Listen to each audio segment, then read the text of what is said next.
So, last episode was actually a massive episode where we achieved two big main goals. We upgraded our power to gasoline, and spent some time working on the rarest metals we can get, which has already netted us a fair amount of platinum, palladium, ruthenium, rhodium, osmium, and iridium. And we're already up to 4 million buckets, and we're already up to 4 million litres of gasoline. So safe to say that that system is working nicely. Today, I think it's time we finally tear down the old base, start to tackle some mystical agriculture, and begin working through the mess that is the IV quest page. And if that all sounds rad to you, then make sure you subscribe, drop the video a like, and let's get into it. And let's start this episode where we started our journey, back in the old base. This area along here is where we had most of our steam age production. Even though now learning, I actually didn't need to invest in the steam machines, it was still incredibly useful. And this was going to be the original style of the base. And it just became too much building it, and I really didn't like the colors. They're very washed out, and there isn't really much room for expansion in these pathways. And I made the pathways 4 wide, which was in an attempt to align with the chunks, chunk border being along here, but I absolutely hated it. And so I think it's finally time to take down everything, including our PETA-approved animal farm. And I won't bother you with watching me take this down in real time, so let's just have a quick little montage of me tearing it down.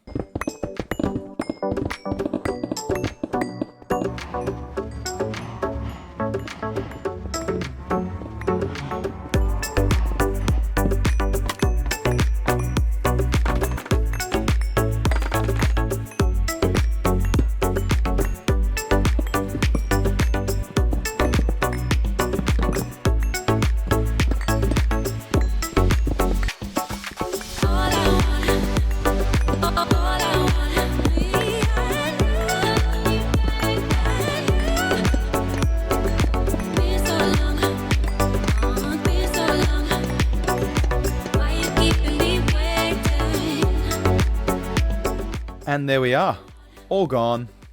That's the old base finally taken care of. And as you can see, my frame rate has dramatically improved in the top left. All of the create stuff over there was taking up a fair amount of my computer's processing power. And it's not anymore, so now I can have more Greg Tech. And with the first part of today's episode finally taken care of, let's move on to something that I've been promising for 2 episodes now.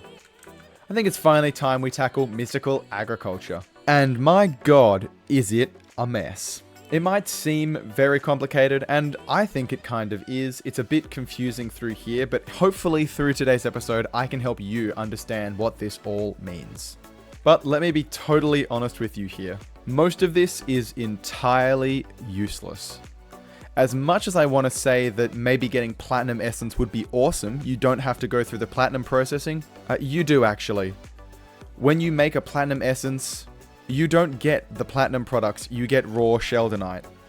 Why would we do that when we can get crushed sheldonite from a sieve, and then we can soon get the large sieve, which can guarantee us 64 crushed sheldonite? Maybe it gets faster at ZPM age, where we can make 64 raw sheldonite in 5 seconds. But with how difficult it is to get the different essences, I'm not entirely sure of the value proposition here. If we're looking to maximize shareholder profits, is doing mystical agriculture going to be the way to go? Well, it is certainly for one method that we're going to use it for. The base essences, which are absolutely fantastic. They provide us with passive systems for most of our materials that we need to go into the late game.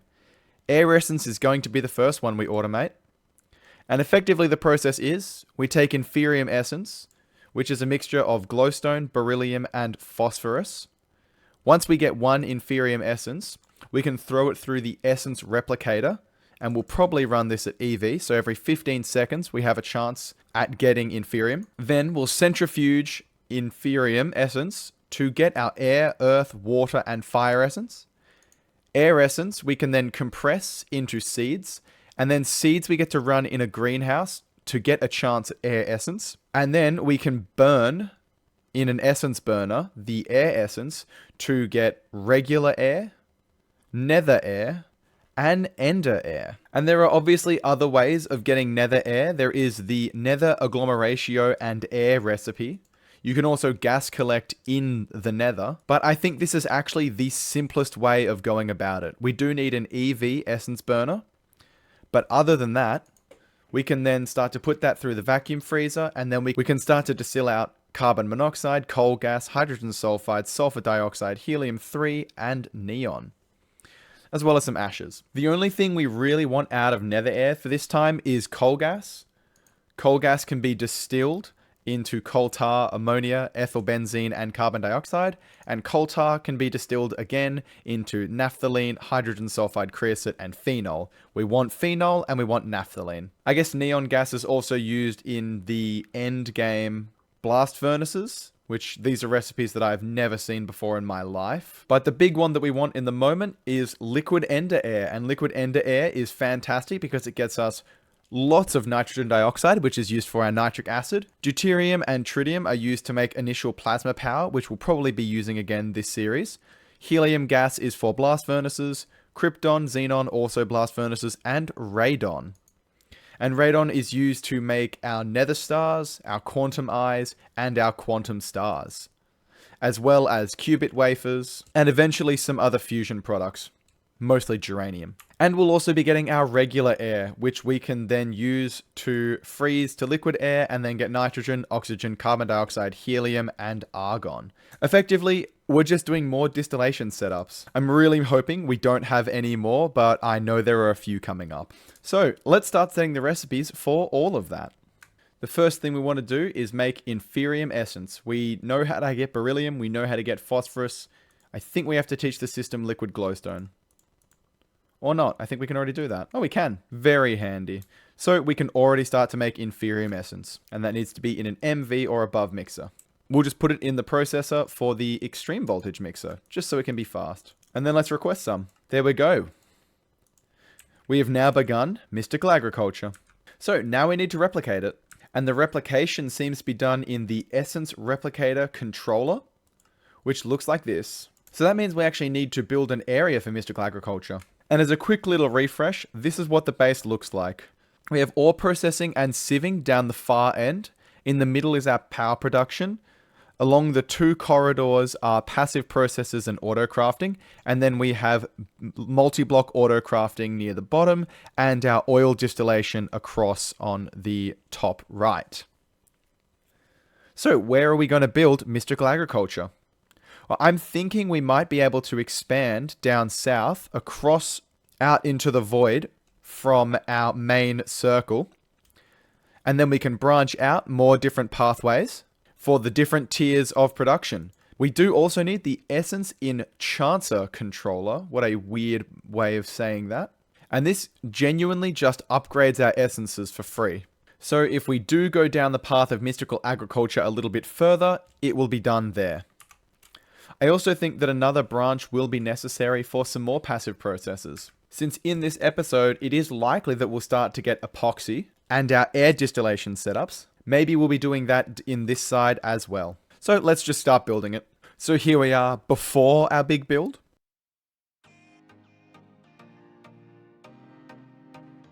And now I want to welcome you to the new area that we're going to use for mystical agriculture. Taking up the exact space I said it would, we are going to be using our essence replication chambers in here and our distillation setups here. So let's get crafting. And I think, like the tree farm that we have in our other segment of the base, let's use our essence replication controller to decorate. I think it's going to make a nice centerpiece. And if it doesn't, well, too bad. I already made up my mind. Ain't got nothing on me.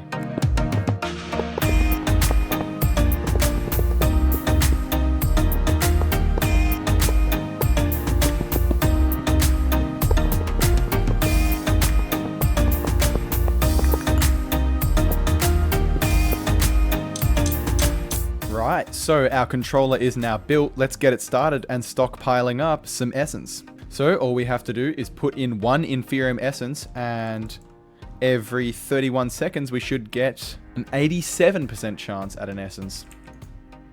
That's enough for me. Oh, pardon me, it's 8 seconds. I have absolutely no idea how that works. I don't understand. Maybe if it's a perfect overclock, because I've just been left clicking to overclock. Let's perfect overclock it and see. Well, there we are. I guess it's a perfect overclock. Well, that's our inferium problem solved for the meantime. Let's just make sure we partition the storage bus and set to extract only. And we should just see this stockpile build up. And now here's the killer part, is we actually need to centrifuge out the inferium essence into air, earth, water, and fire. And we need 16 essences to get a single seed. I reckon we can just hijack the large centrifuge here in the platinum processing line. Still takes 8 seconds, but that's okay. And actually this is useful to show you how much material we are getting. Not sure why we're backing up on inert metal mixture, we might have to fix that. But we have so much nickel, so much gold. Look at all that platinum, 4,000 dust, 2,000 palladium, 1,000 ruthenium, 1,000 rhodium, osmium and iridium. It's beautiful. We do need to fix this though, which is sulfuric acid. There doesn't actually appear to be anything wrong with it. I think it's just a very slow process. Yeah, nothing wrong with it at all. Well, that's just classic GregTech, really. What am I complaining about? Well, this is taking a lot longer than expected, and we actually are getting some really uneven distributions, which is interesting because they're all 25% chance. But yeah, again, things happen. We have fun here, and we like to learn a lot. And probability is just one of those things that we get to learn about these days, I guess. And now that we have all the essences we need, aka our air, water, and fire essences, which we'll have uses for later. The water essence can make salt water, and fire essence can make lava. We can now make our air seed. And that's as simple as just throwing it in the compressor and waiting a little bit. Okay, and we now have our air seed. And now to grow our air essences, which we want to make sure that we're always growing, we're going to need a mystical greenhouse. And we can do this at low voltage, but I reckon we're probably going to be able to do this at high voltage here, which can make it 5 seconds. Theoretically, we should be able to match that. And we just need a high voltage emitter for that, so that's not too bad. And then we need to make EV essence burners, which take an EV emitter, which takes a quantum eye, and quantum eyes we were making from radon. And radon was going to come from our distillation tower. But we need radon to make our air essence and so on and so forth. So now what do we do? Well, there's a few different ways of making radon. We could use a fusion reactor. We do not have a fusion reactor. We already know about our distillation recipe, which can get us a bucket of radon every 100 seconds for free. There's also this depleted thorium fuel rod recipe, which unfortunately for us has actually been deprecated because it was in the big GregTech nuclear reactor, which would have looked like this and had a turbine sitting underneath it. But anyway, back to our radon gas problem. There's got to be a way of making radon gas. So there is a way of making radon gas at our current power level, and that is with our plutonium and uranium consumption. We need 8 ingots of plutonium-239, which we can recycle because it spits out the same amount of dust. We need 10 buckets of air, and we need 1 uranium-238 dust per bucket of radon. And now how do we get uranium-238? Well, we can't get it this way. This requires nuclear craft and uranium-238 already. This plutonium-239 centrifuging recipe is garbage. Unlike the last version of GregTech that I played, where you could cheat through uranium-238 production with a rock breaker, we're going to have to do the actual uranium hexafluoride processing chain. We need an electrolyzer to electrolyze the depleted and the enriched uranium hexafluoride, which comes from a centrifuge, centrifuging uranium hexafluoride, which comes from a chemical reactor with 3 uraninite dust, 4 buckets of hydrofluoric acid, and 2 buckets of fluorine. So I think we're going to do this in the large chemical reactor here. This doesn't need to be high powered, but we're still going to do it at high voltage. And then we just use a single block centrifuge at high voltage, and then an electrolyzer, and we'll obviously run it at high voltage as well. So let's start crafting these things, and then we can get our fluorine back from this process as well as some uranium-238. I'm just going to cut, and I'll see you back when it's all complete.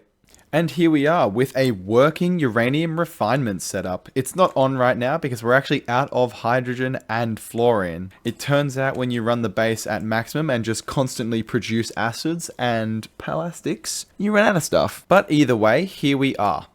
So this chemical reactor takes in fluorine gas, uraninite dust, and hydrofluoric acid, and pumps out uranium hexafluoride in this recipe here. Then we centrifuge for depleted and enriched uranium hexafluoride.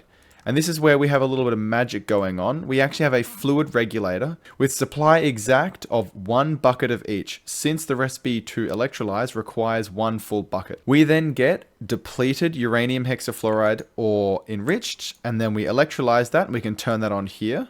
And we are going to get uranium-238 dust and a bunch of our fluorine back, which is how we're going to continuously produce this. And this is a little bit frustrating, I have to say. I'm getting pretty sick of this happening. For some odd reason, the fluid locking here just isn't working. Every time I restart my game, the fluid locking swaps. So, you know, if you have a fix for this, let me know. But otherwise, it's just everything has to go into an interface without any sort of fluid trashing, because I don't want to trash our byproducts. Or our products, actually. I don't want to trash our products. Look, but either way, it's working, and we can be happy in the fact that we now have a steady supply of uranium, as long as we supply hydrogen and fluorine, as well as uraninite. Right, and we are now one step closer to our goal of the radon. So now we need to look at what's next. Well, we need air, that's free. We've just worked on uranium, cool. Now we need plutonium-239. And how do we get that? Well, there isn't an ore processing recipe, which is just fantastic. But if you've looked through JEI, you get to see this horrifying recipe. 2% chance at a tiny pile every uranium-238 dust. So now I just have to siphon our uranium-238 that we've been making, very slowly mind you, to get a tiny little chance at plutonium dust. If I was a suspicious man, I would assume that that was put in there just to waste my time. And doing the quick math on that one, I won't lie, reveals that we may need to sift through 3,600 uranium dust to get enough tiny piles to make what we need. Not cool.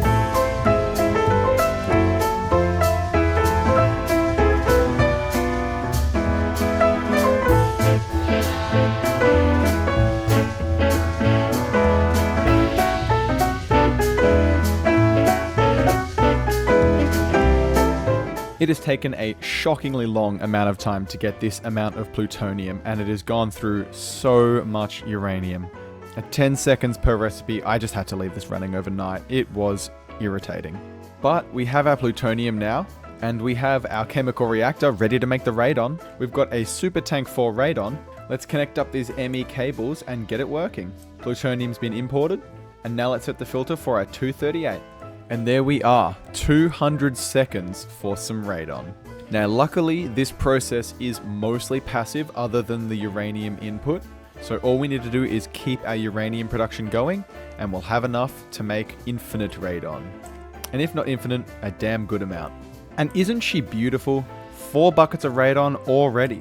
That's enough for at least a few quantum eyes, if not a few more. And I know it might be sad, but I actually think that's all we have time for this episode. It's starting to get a bit hard to make these highly edited condensed videos, and I'm starting to get comments where they want a bit more gameplay. And I'm certainly thinking about giving you guys what you want. Well, some of you at least. So I'm going to put a poll up in the community tab asking 2 questions. Do you want the same highly edited content, or do you want a bit more gameplay in it? I recognize that my explanations can be a bit droll. Droll is definitely not a word. But I know my explanations can be a bit dull. It's unfortunately just part of the game that is a little bit boring. And with still so much to go in this mod pack, and as 200 plus second recipes start to become more common, my ability to put out videos like this is going to become severely diminished. If this was any other mod pack, it wouldn't matter. But it's GregTech. It takes ages. So for the next few days, I want you guys to have your say on the direction of the channel. Do you want more highly edited videos like my previous series and the episodes up to date? Or do you want more gameplay videos where I actually show a little bit more of the behind the scenes work that I've been doing, such as setting up the chemical reactor? Just setting up this chemical reactor for uranium processing took me around an hour. And I could have made it its entire episode, but I didn't feel like it was very interesting. But if you think it's going to be interesting, you're the eyeballs watching. I'm the idiot creating. So let me know what you think about that in the comments. Make sure to like and subscribe, like I said initially, and tune in next time to see where this series goes. So with that all said and done, thank you for watching, and I'll see you next time.